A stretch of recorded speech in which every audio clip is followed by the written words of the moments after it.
farmer-centric solutions through relevant information services for crop planning and health, improved access to farm inputs, credit and insurance, help for crop estimation, market intelligence, and support for growth of agri-tech industry and startups.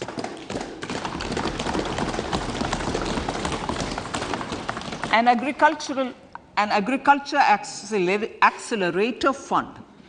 An agriculture accelerator fund will be set up to encourage agri-startups by young entrepreneurs in rural areas. The fund will aim at bringing innovative and affordable solutions for challenges faced by farmers. It will also bring in modern technologies to transform agricultural practices, increase productivity and profitability. To enhance the productivity of extra long staple cotton, we will adopt a cluster-based and value chain approach through public-private partnerships. This will mean collaboration between farmers, state, and industry for input supplies, extension services, and market linkages. We will launch an Atmanirbhar Clean Plant program to boost availability of disease-free, quality planting material for high-value horticultural crops at an outlay of 2,200 crores. Global hub for millets, which are Sri Anna. India is the forefront.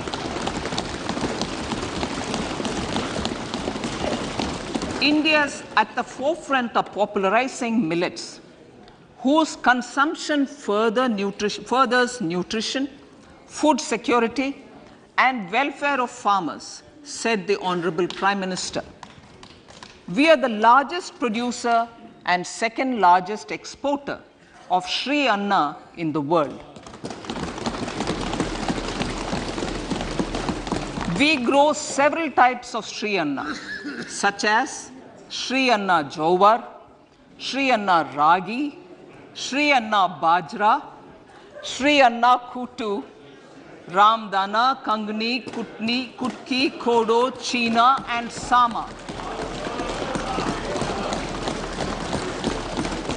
These have a number of health benefits and have been an integral part of our food for centuries. I acknowledge with pride the huge service done by small farmers in contributing to the health of fellow citizens by growing these Sri Anna.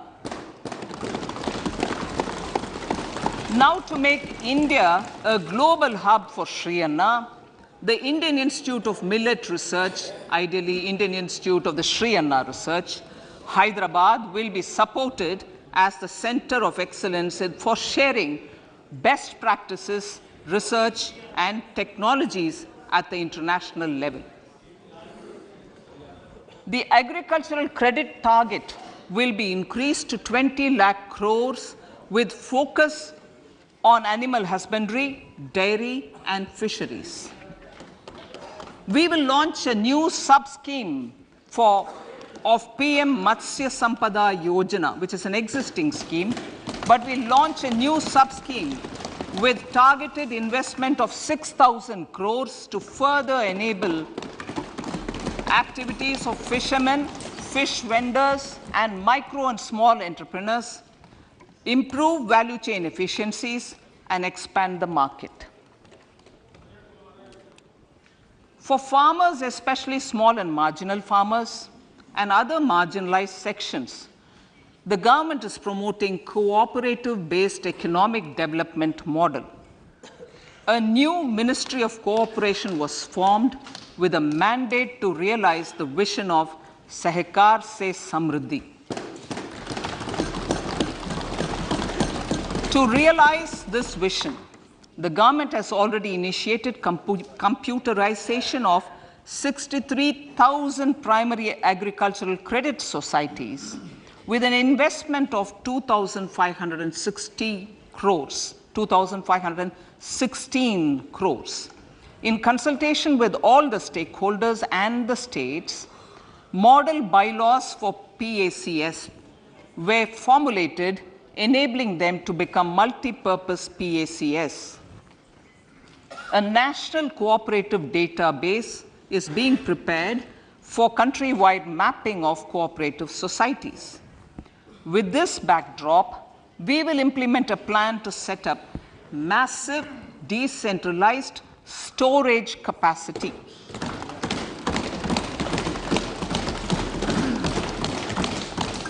This will help farmers store their produce and realize remunerative prices through sale at appropriate times. The government will also facilitate setting up of a large number of multipurpose cooperative societies, primary fisheries societies, and dairy cooperative societies in uncovered panchayat and villages in the next 5 years.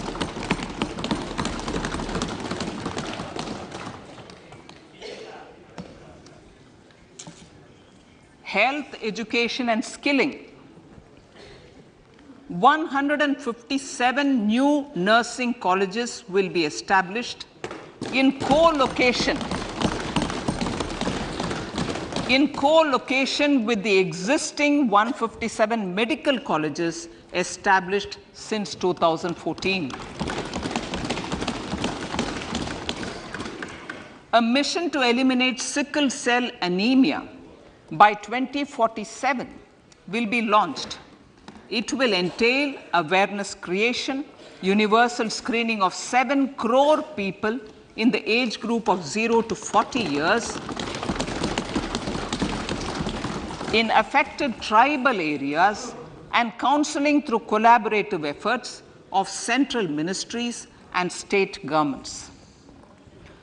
Facilities in select ICMR labs, Indian Council for Medical Research labs, will be made available for research by public and private medical college faculty and private sector R&D teams for encouraging collaborative research and innovation. A new program to promote research and innovation in pharmaceuticals will be taken up through centers of excellence. We shall also encourage industry to invest in research and development in specific priority areas. Dedicated multidisciplinary courses for medical devices will be supported in existing institutions to ensure availability of skilled manpower for futuristic medical technologies, high-end manufacturing, and research. Teachers' training. Teachers' training will be re-envisioned through innovative pedagogy, curriculum transaction, continuous professional development, dipstick surveys, and ICT implementation. The District Institute of Education and Training will be developed as vibrant institutes of excellence for this purpose.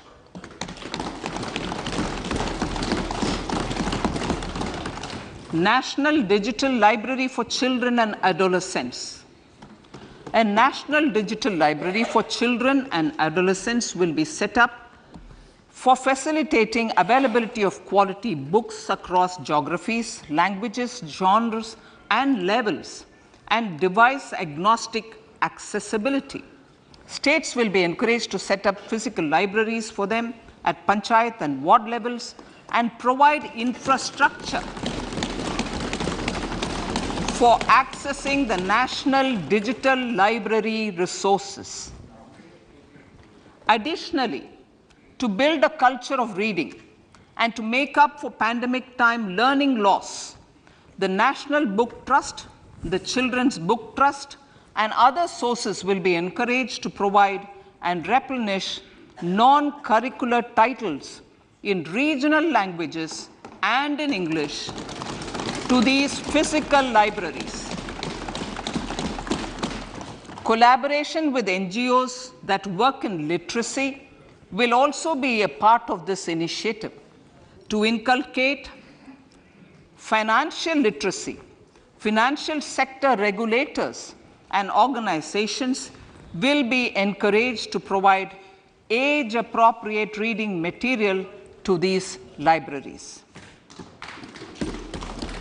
I move to priority 2, reaching the last mile.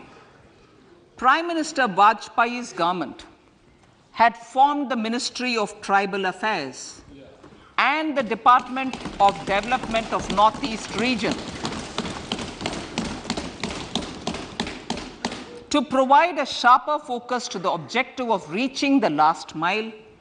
Our government has formed the ministries of Ayush, Fisheries, Animal Husbandry and Dairying, Skill Development, Jal Shakti and Cooperation. Building on the success of the Aspirational Districts program, the government has recently launched the Aspirational Blocks program, covering 500 blocks for saturation of essential government services across multiple domains such as health, nutrition, education, agriculture, water resources, financial inclusion, skill development, and basic infrastructure. Manya Speaker, sir, Pradhan Mantri PBTG, which is Primitive Vulnerable Tribal Groups Development Mission, is being launched.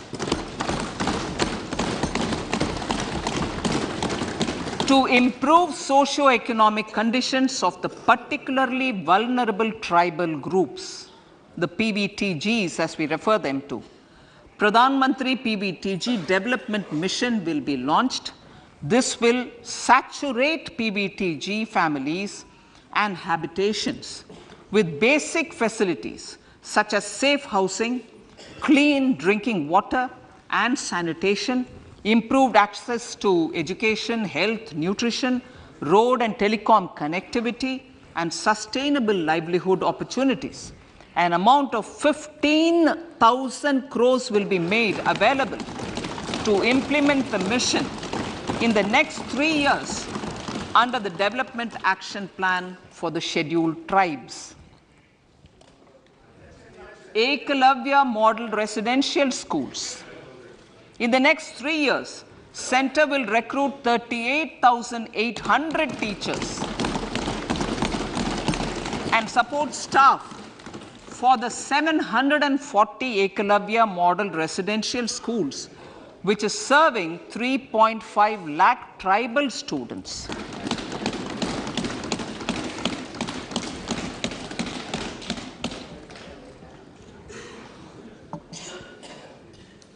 In the drought-prone central regions of Karnataka, central assistance of 5,300 crore will be given to Upper Bhadra project to provide sustainable micro irrigation and filling up of surface tanks for drinking water. PM Awas Yojana.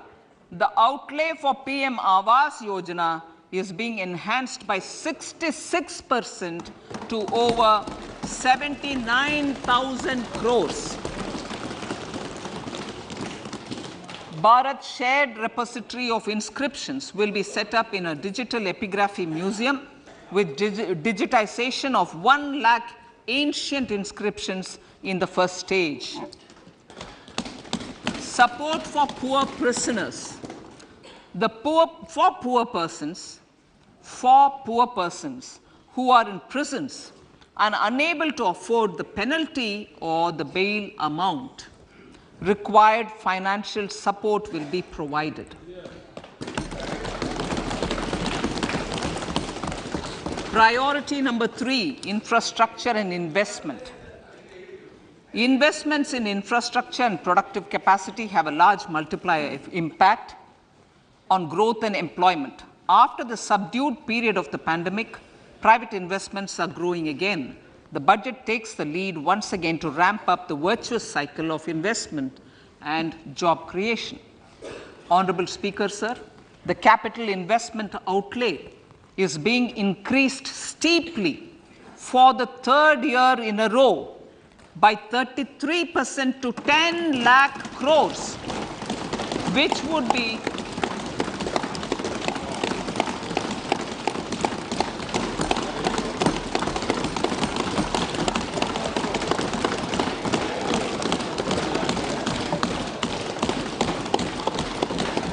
which would be 3.3% of GDP. This will almost be 3 times the outlay made in 2019-20.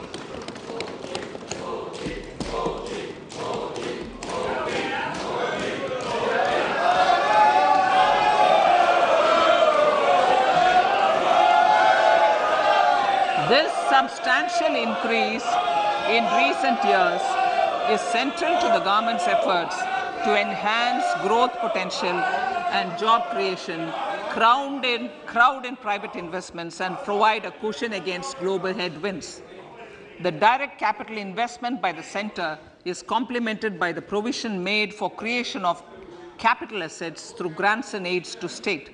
The effective capital expenditure of the center is budgeted at 13.7 lakh crore rupees, which will be 4.5% of GDP. Support to state governments for capital investment.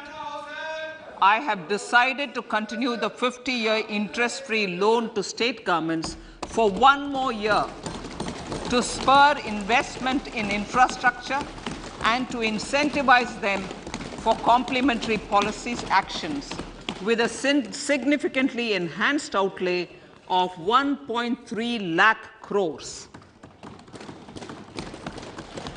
The newly established Infrastructure Finance Secretariat will assist all stakeholders for more private investment in infrastructure, including railways, roads, urban infrastructure, and power, which are predominantly depend on public resources. The harmonized master list of infrastructure will be reviewed by an expert committee for recommending the classification and financing framework suitable for Amith Kal. A capital outlay, I'm talking about railways now, sir, Honorable Speaker, railways.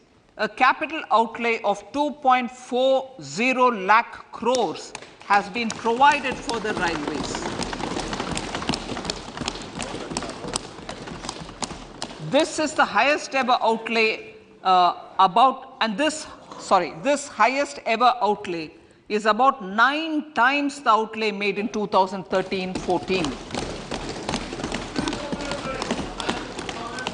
100 critical transport infrastructure projects for last and first mile connectivity for ports, coal, steel, fertilizer, and food grain sectors have been identified. They will be taken up on priority with investment of 75,000 crores, including 15,000 crore from private sources. 50 additional airports, heliports, water aerodromes, and advanced landing grounds will be revived for improving regional air connectivity.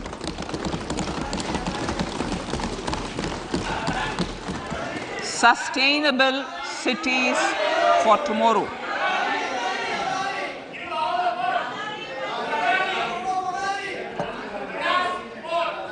States and cities will be encouraged to undertake urban planning reforms and actions to transform our cities into sustainable cities of tomorrow. This means efficient use of land resources, adequate resources for urban infrastructure, transit-oriented development, enhanced availability and affordability of urban land, and opportunities for all. Through property tax governance reforms and ring-fencing user charges on urban infrastructure, cities will be incentivized to improve their creditworthiness for municipal bonds. Like the RIDF, an urban infrastructure development fund will be established through use of priority sector lending shortfall. This will be managed by the National Housing Bank and will be used by public agencies to create urban infrastructure in Tier 2 and Tier 3 cities. States will be encouraged to leverage resources from the grants of the 15th Finance Commission as well as existing schemes to adopt appropriate user charges while accessing the UIDF. We expect to make available 10,000 crore rupees per annum for this purpose. All cities and towns will be enabled for 100% mechanical desludging of septic tanks and sewers to transition from manhole to machine hole mode.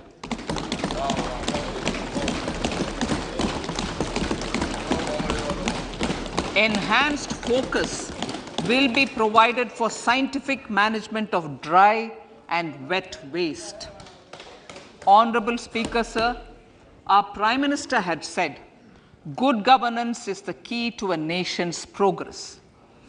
Our government is committed to providing a transparent and accountable administration which works for the betterment and welfare of common citizens.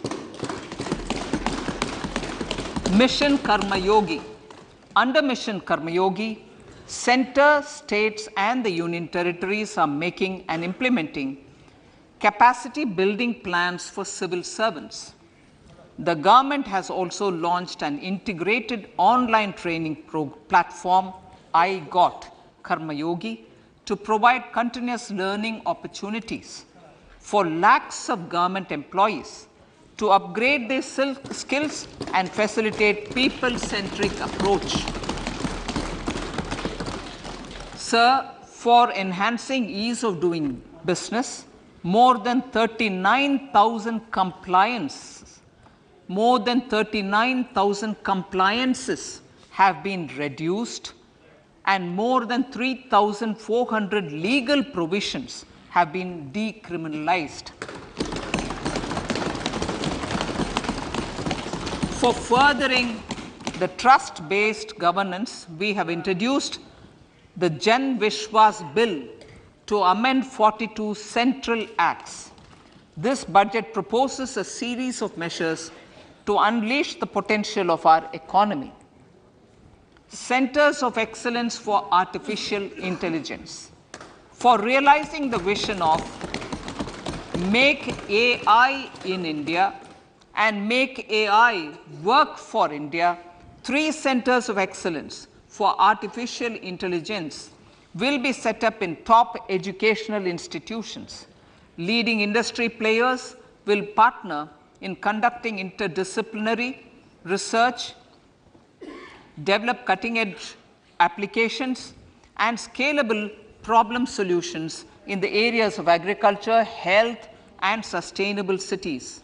This will galvanize an effective AI ecosystem and nurture quality human resources in the field. National Data Governance Policy. To unleash innovation and research by startups and academia, a national data governance policy will be brought out. This will enable access to anonymized data. The KYC process will be simplified, adopting a risk-based instead of one-size-fits-all approach. The financial sector regulators will also be encouraged to have a KYC system fully amenable to meet the needs of digital India. One-stop solution for identity and address updating. A one-stop solution for reconciliation and updating of identity and address of individuals maintained by various government agencies, regulators, and regulated entities will be established using DigiLocker service and Aadhaar as foundational identity. Speaker, sir, common business identifier. For the business establishments required to have a permanent account number, the PAN will be used as the common identifier for all digital systems of specified government agencies.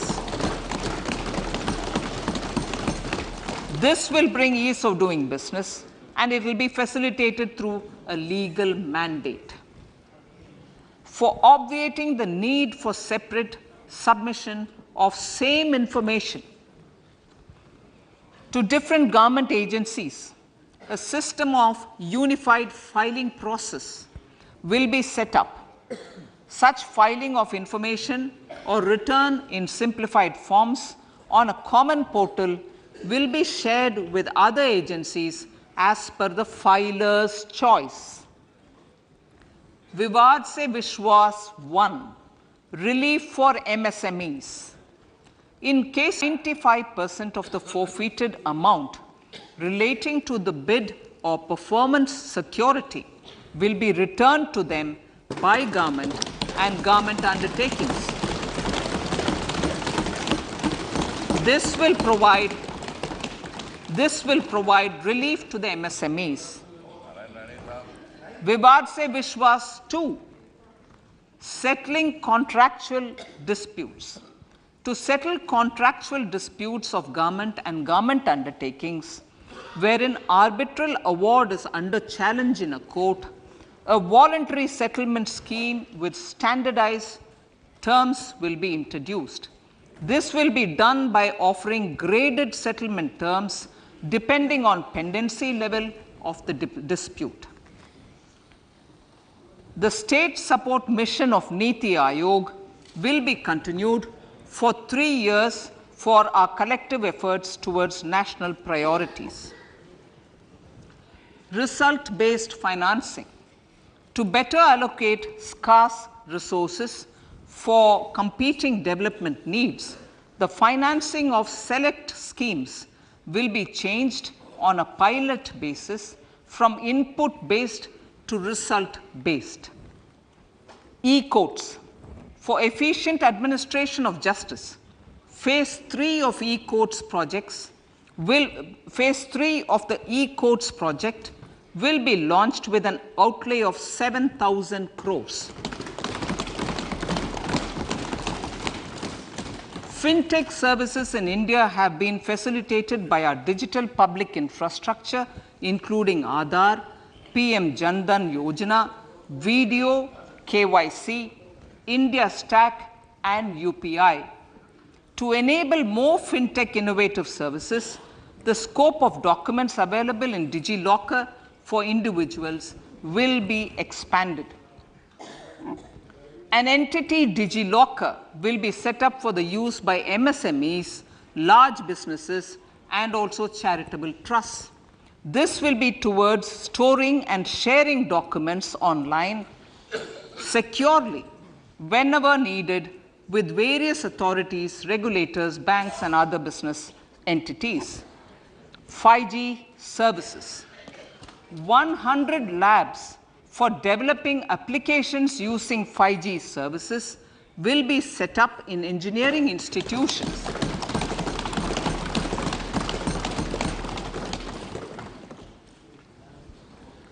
To realize a new range of opportunities, business models, and employment potential, the labs will cover, among others, applications such as smart classrooms, precision farming, intelligent transport systems, and healthcare applications.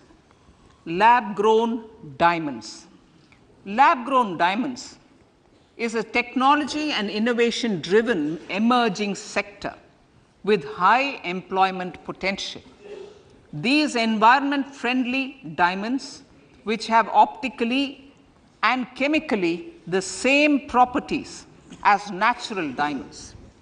To encourage indigenous production of LGD, lab-grown diamond seeds and machines, and to reduce import dependency, a research and development grant will be provided to one of the IITs for 5 years. To reduce the cost of production, a proposal to review the custom duty on LGD seeds will be indicated in Part B of the speech. I come to the fifth priority, Honorable Speaker, sir, green growth. Honorable Prime Minister has given a vision for life or lifestyle for environment to spur a movement of environmentally conscious lifestyle. India is moving forward firmly for the Panchamrit, the net zero carbon emission by 2070 to usher in green industrial and economic transition.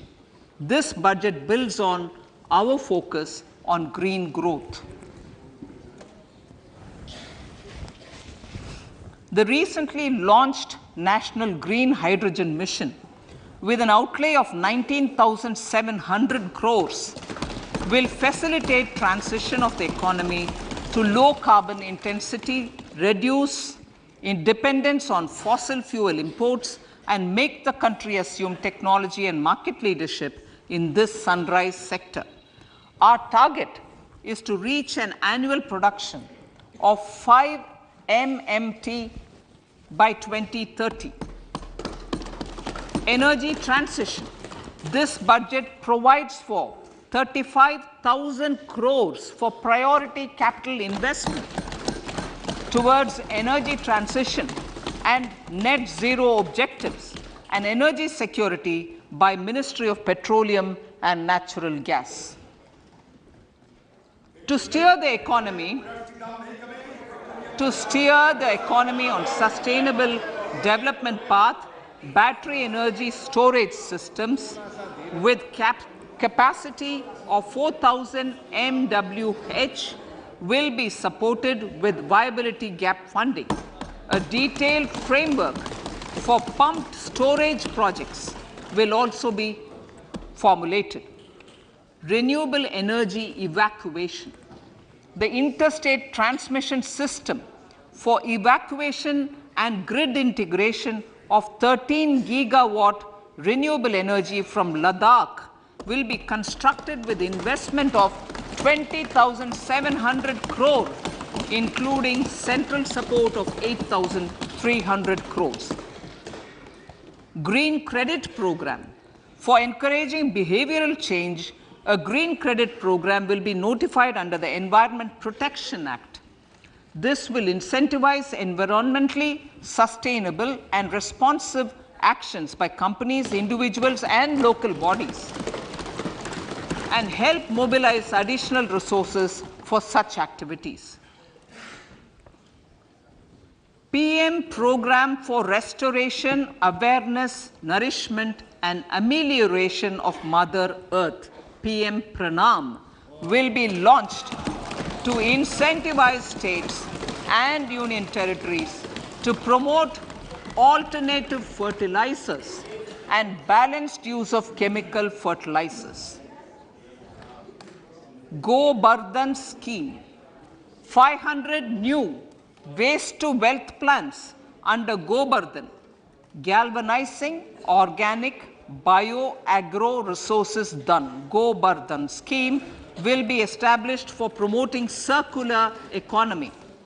These will include 200 compressed biogas plants, including 75 plants in urban areas, and 300 community or cluster-based plants at a total investment of 10,000 crores. I will refer to this in Part B also. In due course, a 5% CBG mandate will be introduced for all organizations marketing natural and biogas. For collection of biomass and distribution of biomanure, appropriate fiscal support will also be provided. Bharatiya Prakritik Kheti Bio Input Resource Centers. Over the next 3 years, we will facilitate 1 crore farmers to adopt natural farming. For this, Honorable Speaker, 10,000 bio input resource centers will be set up, creating a national level distributed micro fertilizer and pesticide manufacturing network. Mishti.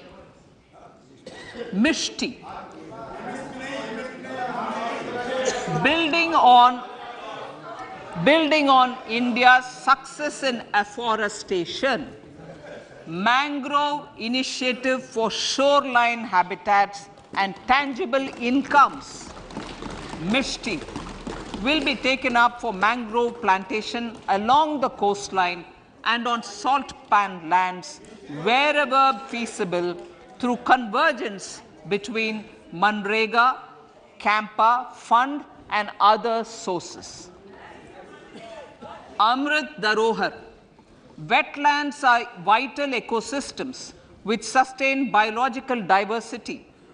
In his latest Mann Ki Baat, the Prime Minister said, now, I quote, now the total number of Ramsar sites in our country has increased to 75, whereas before 2014, there were only 26, unquote. Local communities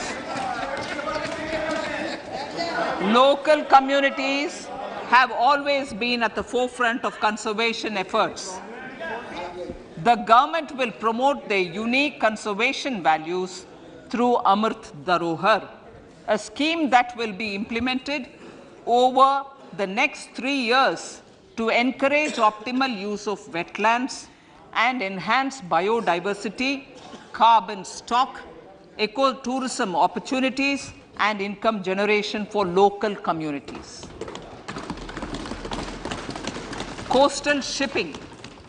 Coastal shipping will be promoted as the energy efficient and lower cost mode of transport, both for passengers and freight, through PPP mode with viability gap funding. Vehicle replacement. Vehicle replacement is an important continuing policy, replacing the old political,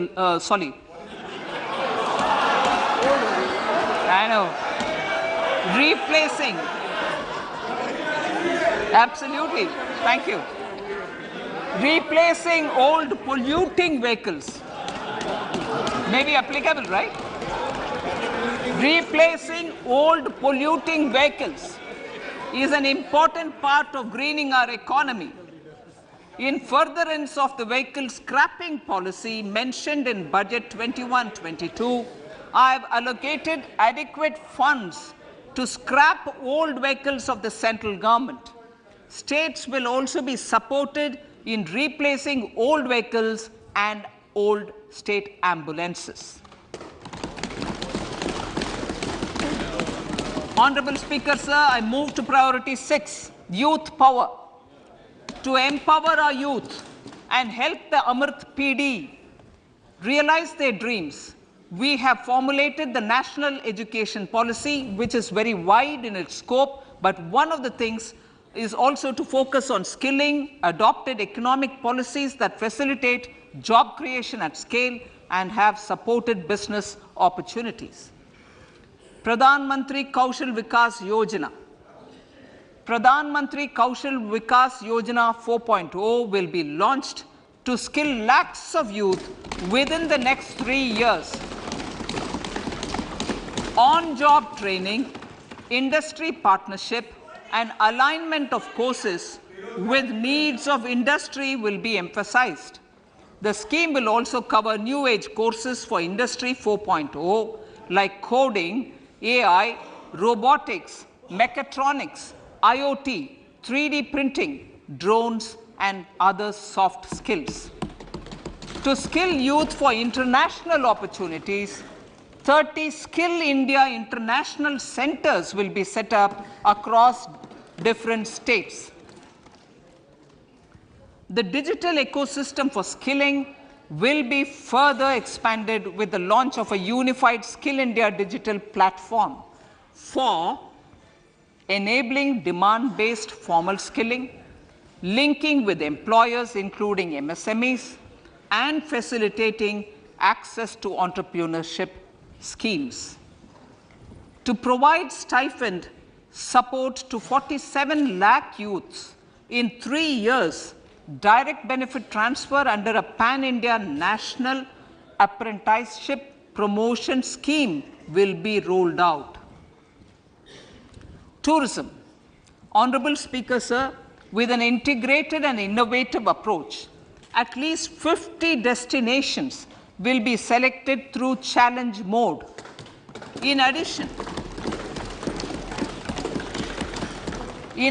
to aspects such as physical connectivity, virtual connectivity, tourist guides, high standards for food streets, and tourist security, all the relevant aspects would be made available on an app to enhance tourist experience. Every destination would be developed as a complete package. The focus of development of tourism would be on domestic as well as foreign tourists.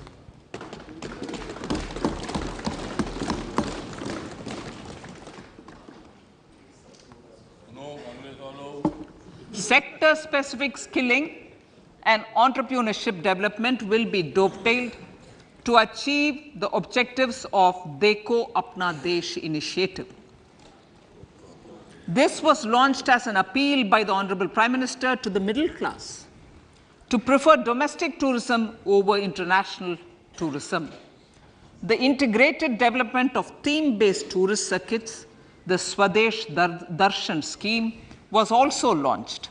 Under the Vibrant Villages program, tourism infrastructure and amenities will be facilitated in border villages.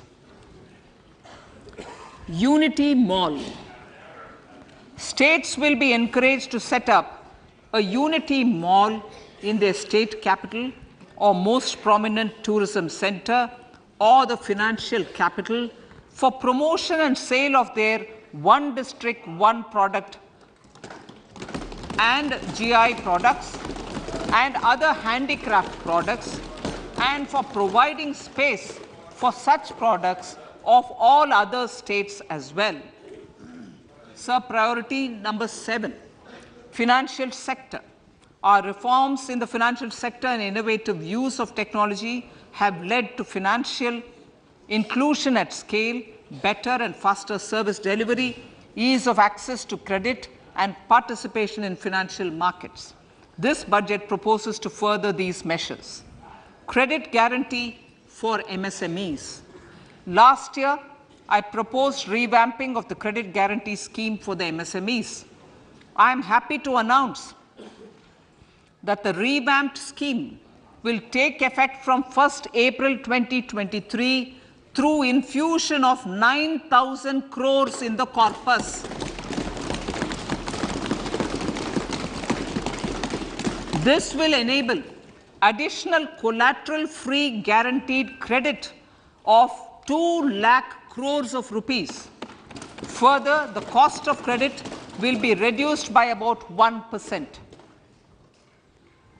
A national financial information registry will be set up to serve as the central repository of financial and ancillary information. This will facilitate efficient flow of credit, promote financial inclusion, and foster financial stability.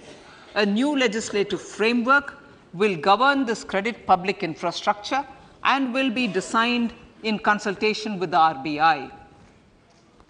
To meet the needs of Amrit Kal and to facilitate optimum regulation in the financial sector, public consultation, as necessary and feasible, will be brought to the process of regulation making and issuing subsidiary directions.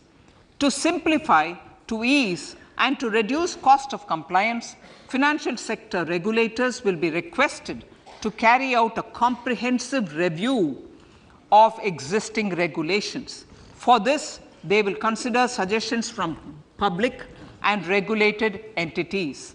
Time limits to decide the application under various regulations will also be laid down.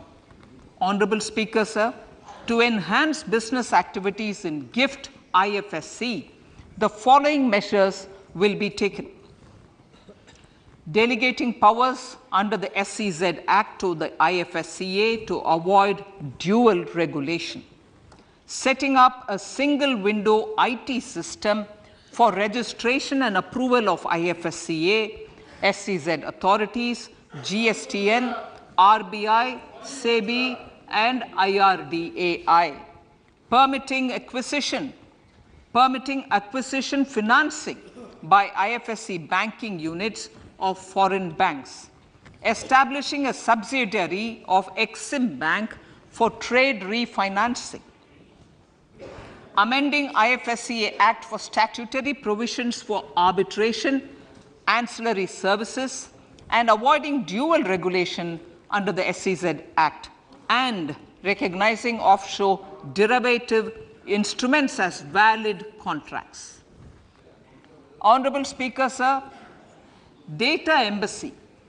For countries looking for digital continuity solutions, we will facilitate setting up of their data embassies in GIFT IFSC.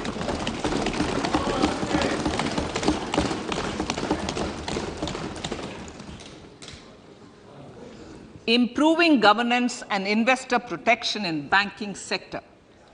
To improve bank governance and enhance investors' protection, certain amendments to the Banking Regulation Act, the Banking Companies Act, and the Reserve Bank of India Act are being proposed.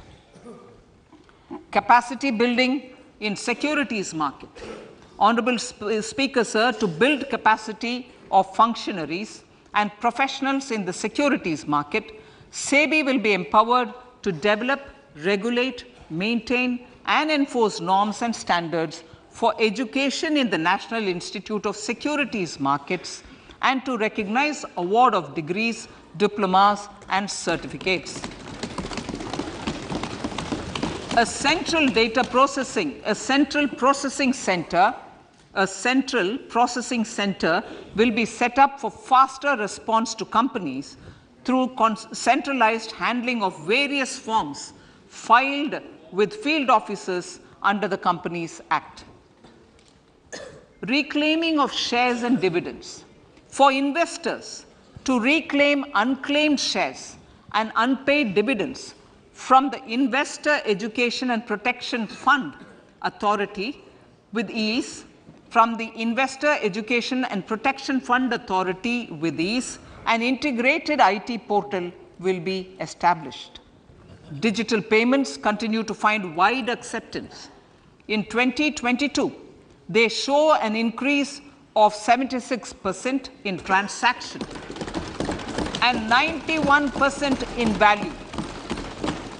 Fiscal support for this digital public infrastructure will continue in 2023-2024. Azadi Ka Amrit Mahotsav, Mahila Samman Bachat Patra. For commemorating Azadi Ka Amrit Mahotsav, a one-time new small savings scheme, Mahila Samman Savings Patra or Savings Certificate, Mahila Samman Savings Certificate will be made available for a 2-year period up to March 2025. This will offer deposit facility up to 2 lakh in the name of a woman or girls for a tenure of 2 years at fixed interest rate of 7.5% with partial withdrawal option. Senior citizens.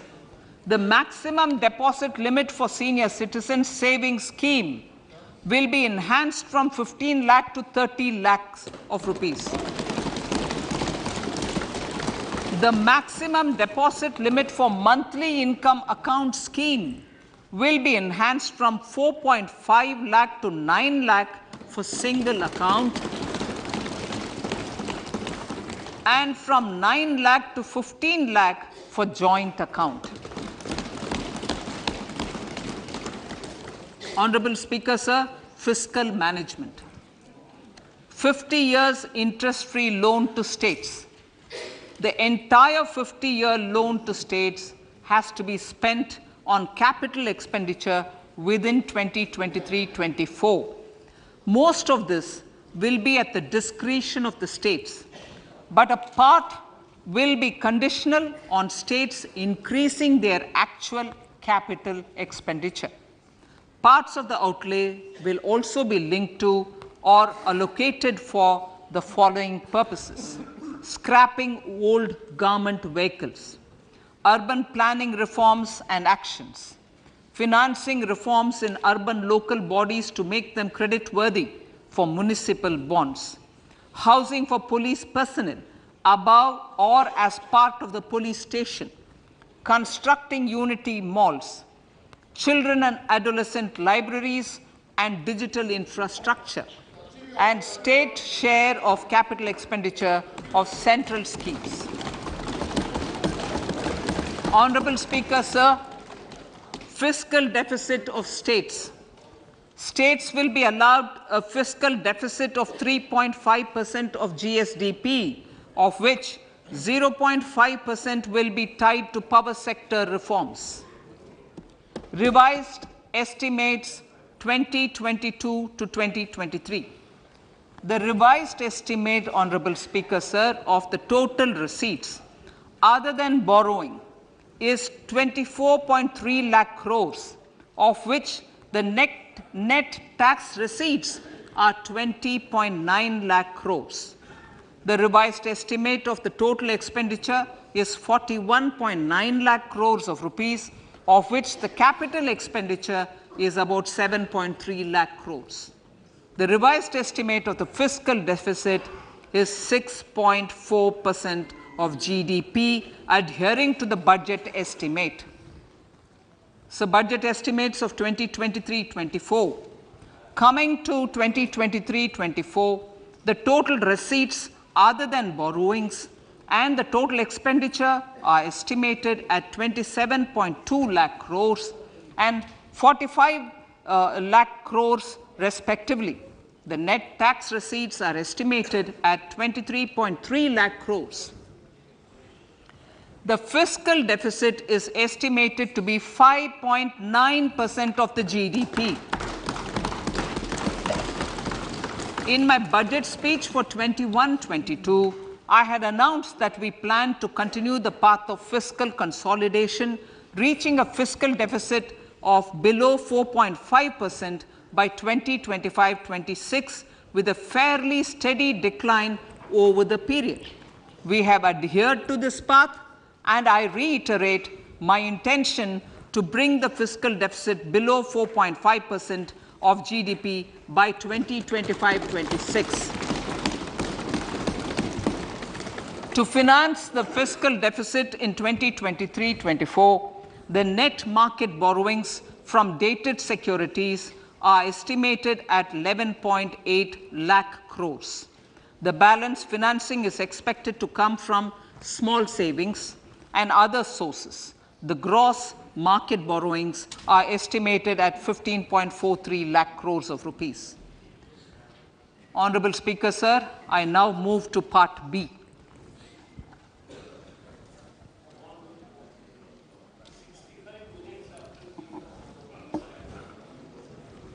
Indirect taxes. My indirect tax proposals will aim to promote exports, boost domestic manufacturing, enhance domestic value addition, encourage green energy and mobility.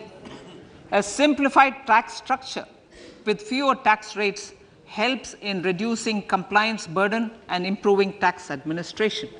I propose to reduce the number of basic customs duty rates on goods other than textiles and agriculture from 21 to 13. As a result, there are minor changes in the basic custom duties, cesses and surcharges on some items including toys, bicycle, automobiles and naphtha. Green mobility. To avoid cascading of taxes on blended compressed natural gas, I propose to exempt excise duty on GST paid compressed biogas contained in it. To further provide impetus to green mobility, customs duty exemptions is being extended to import of capital goods and machinery required for manufacture of lithium-ion cells for batteries used in electrical vehicles as well. Electronics.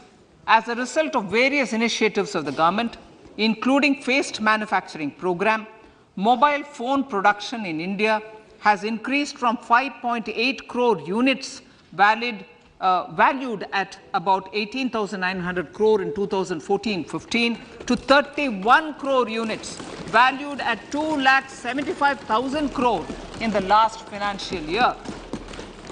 To further deepen domestic value addition in manufacturing of mobile phones, I propose to provide relief to customs duty. I propose to provide relief in customs duty on import of certain parts and inputs like camera lens, and continue the concessional duty on lithium ion cells for batteries for another year. Similarly, to promote value addition in manufacture of televisions, I propose to reduce the basic customs duty on parts of open cells of TV panels to 2.5%. Electrical, to rectify inversion of duty structure and encourage manufacturing of electric kitchen chimneys, the basic custom duty on electric kitchen chimney is being increased from 7.5% to 15%, and that on heat coils for these is proposed to be reduced from 20% to 15%. Chemicals and petrochemicals. Denatured ethyl alcohol is used in chemical industry. I propose to exempt basic customs duty on it. This will also support the ethanol blending program and facilitate an endeavor for energy transition. Basic customs duty is also being reduced on acid grade fluorospar from 5% to 2.5% to make the domestic fluorochemicals industry competitive. Further, the basic customs duty on crude glycerin for use in manufacture of epichlorohydrin is proposed to be reduced from 7.5% to 2.5%.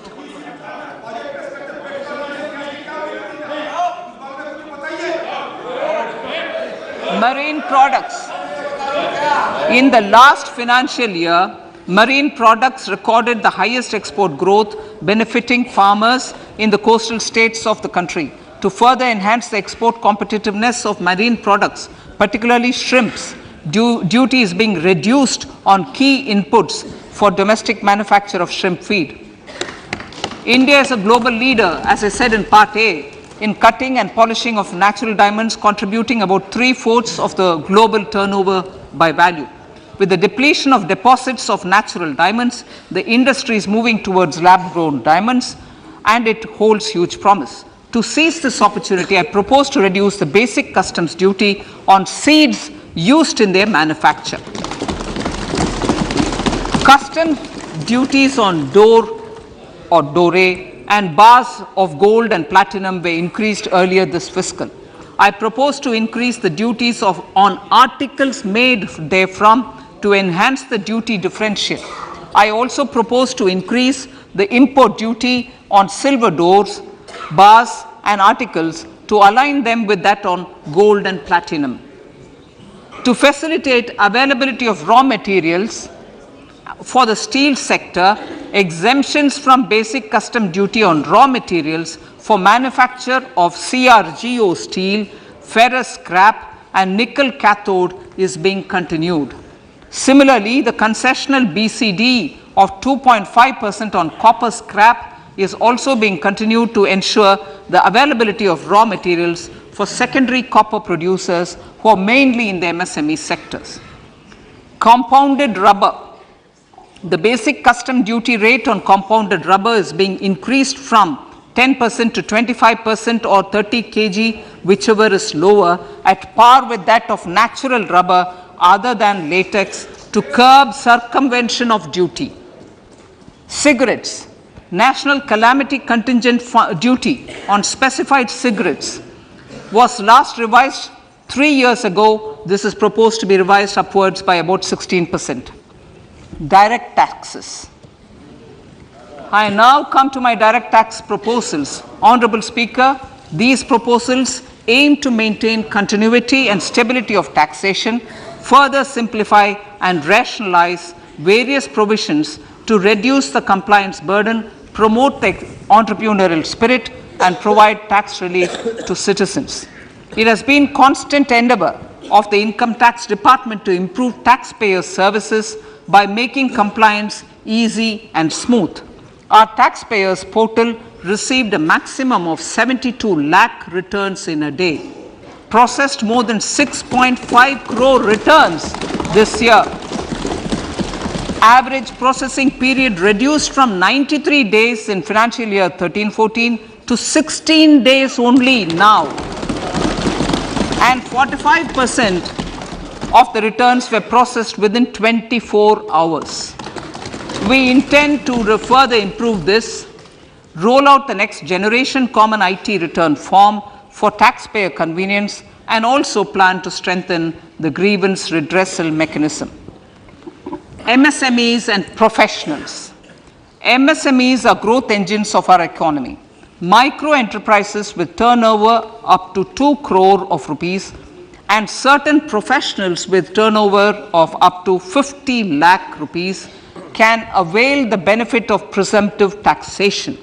I propose to provide enhanced limits of 3 crore and 75 lakh respectively to the taxpayers whose cash receipts are no more than 5%. Whose cash receipts are no more than 5%. Moreover, to support MSMEs in timely receipt of payments, I propose to allow deduction for expenditure incurred on payments made to them only when payment is actually made. Cooperation. Cooperation is a value to be cherished. In realizing our Prime Minister's goal for Sehkar Se Samriddhi and his resolve to connect the spirit of cooperation with the spirit of Amrit Kal, in addition to the measures proposed in Part A, I have a slew of proposals for the cooperation sector. First, new cooperatives that commence manufacturing activities till 2024 31st March shall get the benefit of a lower tax rate of 15% as is presently available to new manufacturing companies. Secondly, I propose to provide an opportunity to sugar cooperatives to claim payments made to sugarcane farmers for the period prior to the assessment year 2016-17 as expenditure. This is expected to provide them a relief of almost 10,000 crores. Thirdly, I am providing a higher limit of 2 lakh per member for cash deposits to loans in cash by primary agricultural cooperative societies and primary cooperative agriculture and rural development banks. I repeat that. Thirdly, I am providing a higher limit of 2 lakh per member for cash deposits to and loans in cash by primary agricultural cooperative societies and primary cooperative agricultural and rural development banks. Similarly, a higher limit of 3 crore for TDS on cash withdrawal is being provided to cooperative societies. Startups.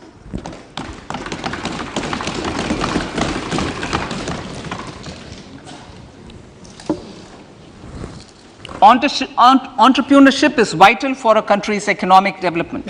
We have taken a number of measures for startups and they have borne results. India is now the third largest ecosystem for startups globally and ranks second in innovation quality among middle income countries. I propose to extend the date of incorporation for income tax benefits to startups from 31/3/2023 to 31/3/2024. I further propose to provide the benefit of carry forward of losses on change of shareholding of startups from 7 years of incorporation to 10 years.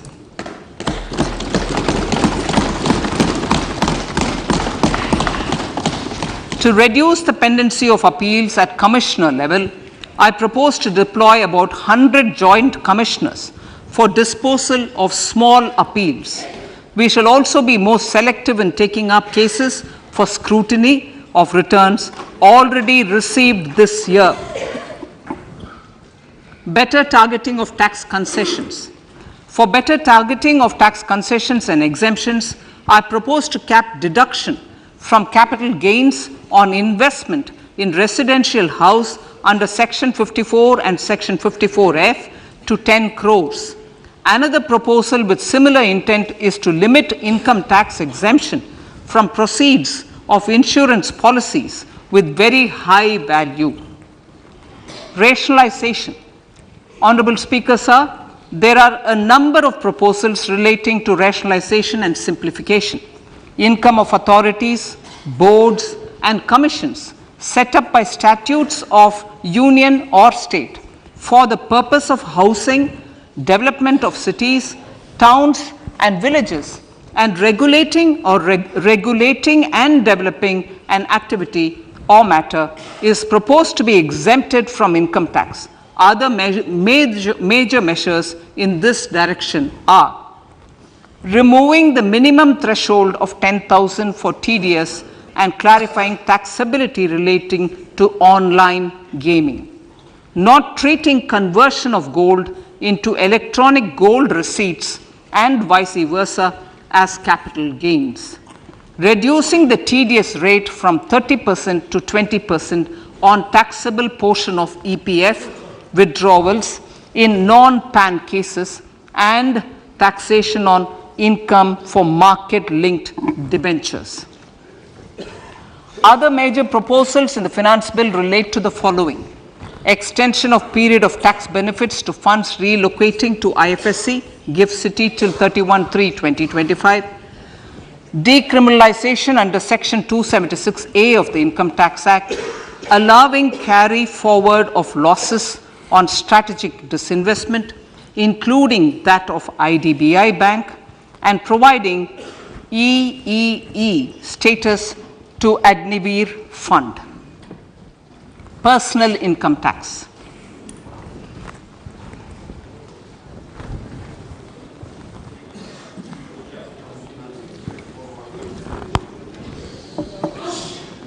Now I come to what everyone is waiting for. Personal income tax. I have 5 major announcements to make in this regard. These primarily benefit our hard-working middle class. The first one concerns rebate. Currently, those with income up to 5 lakh do not pay any income tax in both old and new regimes. I propose to increase the rebate limit to 7 lakhs in the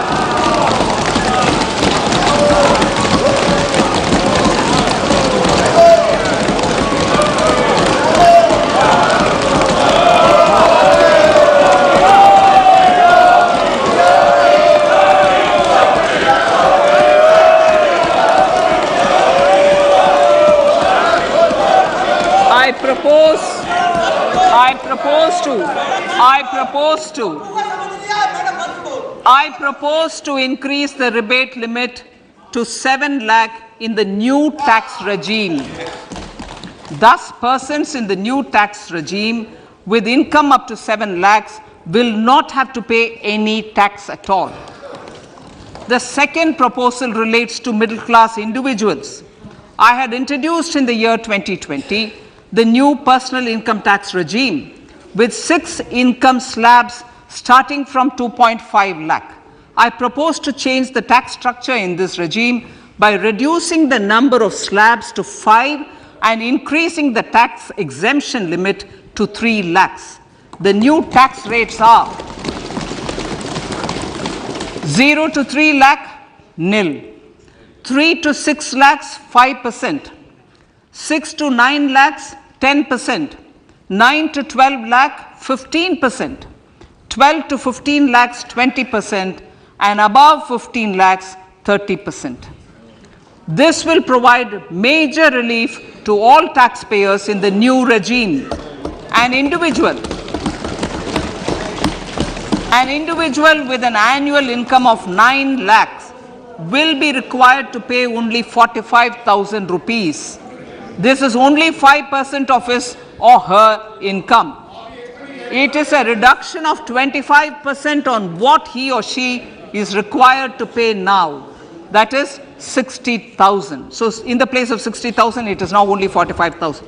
Similarly, an individual with an income of 15 lakh rupees would be required to pay only 1.5 lakh or 10% of his income or her income, a reduction of 20% from the existing liability of 1,87,500 rupees. My third proposal is for the salaried class and the pensioners, including family pensioners, for whom I propose to extend the benefit of standard deduction to the new tax regime. Each salaried person with an income of 15.5 lakh rupees or more will thus stand to benefit by 52,500 rupees.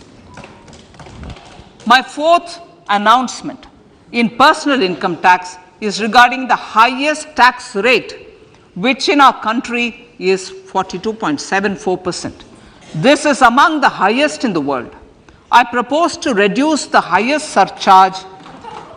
I propose to reduce the highest surcharge rate from 37% to 25% in the new tax regime.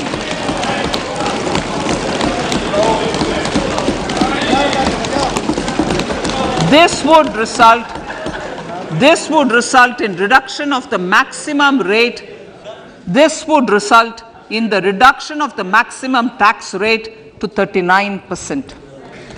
Lastly, the limit of 3 lakh rupees for tax exemption on leave encashment on retirement of non-government salaried employees was last fixed in the year 2002, when the highest basic pay in the government was only 30,000 rupees per month. In line with the increase in the government salaries, I am proposing to increase this limit to 25 lakh rupees.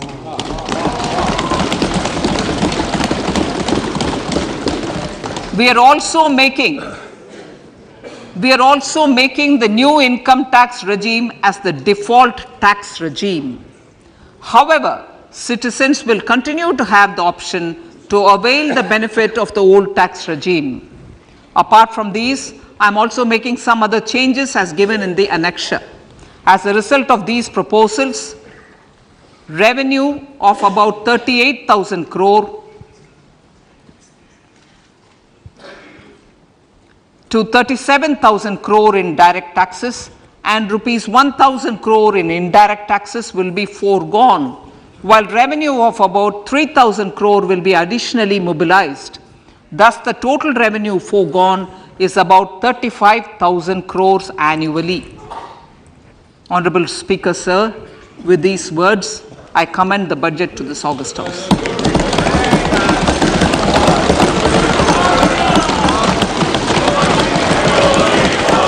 One hour, 25 minutes. Item number 1, माननीय item number 2, Shrimati Nirmala Sitharaman ji. Sir, with your permission, I lay on the table of the following statements under section 3(1) of the Fiscal Responsibility Budget Management Act 2003, 1 medium-term fiscal policy cum fiscal policy strategy statement and macroeconomic framework statement. माननीय सदस्यगण, जैसा कि आपको समाचार भाग 2 के माध्यम से पहले ही सूचित किया जा चुका है कि माननीय वित्त मंत्री जी के बजट भाषण की प्रतियां हार्ड कॉपी के रूप में उपलब्ध कराई गई है. आप बजट भाषण की अपनी अपनी प्रति प्रकाशन पलक से ले लें. आपको ये भी सूचित किया जाता है कि माननीय मंत्री द्वारा बजट प्रस्तुत किए जाने के पश्चात उसकी प्रतियां आपको मेंबर्स पोर्टल के माध्यम से उपलब्ध करा दी जाएगी.